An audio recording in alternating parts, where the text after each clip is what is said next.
వదినమ్మా ఏంది మొత్తం చేపలు చేపలు చేపలు మొత్తం ఎప్పుడు చూసినా చేపలు ఉంటున్నావు ఏంది?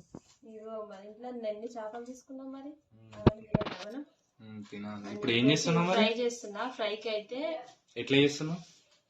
ఉప్పు కారం రెండే వేసి కలుపుతాను నేనైతే. ఇక మిగతా ఏమి వేయ చాలా రకాలు చేసుకుంటారు కానీ అయినా మనం ఎక్కువ కలర్స్ అవి యూజ్ చేయొద్దు, న్యాచురల్ గా చేస్తున్నాం. ఏదన్నా న్యాచురల్. ఉప్పు కారం రెండు. కారం అయితే వేసి ఉప్పు వేసిన కదా, కారం కొంచెం మంచిగా ఉంటేనే బాగుంటుంది. వేసి ఫ్రై చేసుకొని కొంచెం నిమ్మకాయ పెట్టుకుని తింటే ఎంత బాగుంటుందో, జబర్దస్త్ ఉంటుంది. మీరు ఎట్లా చేసుకుంటారు మరి ఫ్రై? కొంతమంది పసుపు అల్లం వెల్లిపాయ అన్నీ యాడ్ చేస్తారు, కానీ మేమైతే ఇట్లా వేసుకుంటాం. ఇట్లా వేసుకున్నా బాగుంటుంది. ఎట్లుంటుంది నేను చేస్తే? సూపర్ ఉంటుంది. నాకైతే ఫేవరెట్. బాగుంటుంది. మేమైతే ఇట్లా చేసుకుంటున్నాం. మరి మీరు ఎట్లా చేసుకుంటారో కామెంట్ పెట్టడం అయితే మర్చిపోండి.